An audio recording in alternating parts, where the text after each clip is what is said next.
الرحمن الرحيم. حساب يا باشا.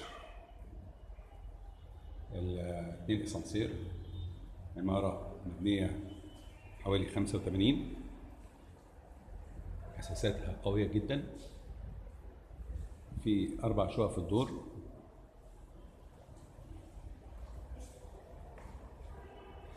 خش الشقة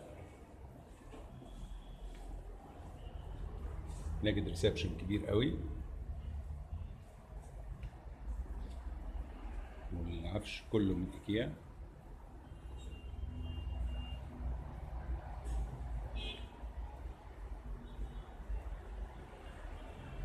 ميزة الشقة هنا هوت ان كل غرفها بالريسبشن شايف البحر. العفش كله جاي من بره، نطلع نلاقي بلكونه قانونه بص على نادي المهندسين والبحر.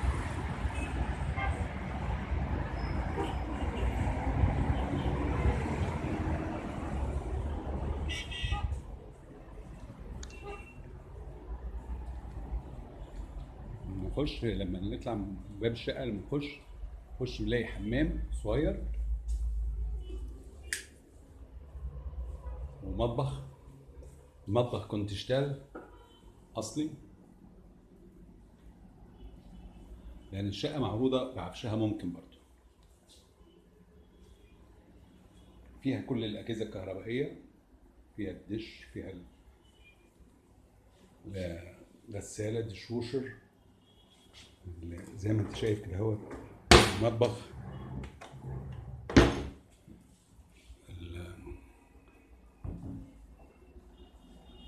محترم جدا. خش بعد كده هو جناح النوم، نلاقي حمام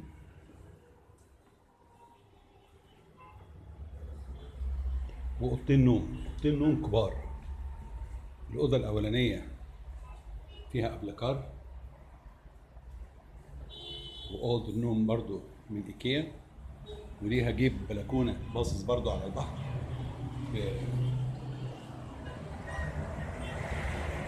جيب صغير بلكونه كده هو كراسي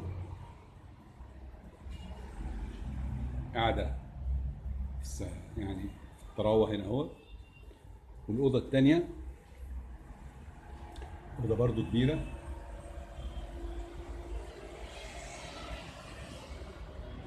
بعفشها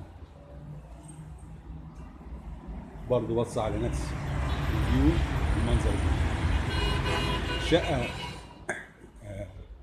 مميزاتها ان ورقها تبع القوات المسلحه، لان العماره اللي بنيها القوات المسلحه. والشقه مساحتها الاجماليه 140 متر، ومعروضه للبيع فقط لا غير. عينك لاداره الاملاك حسين أبو شهاب.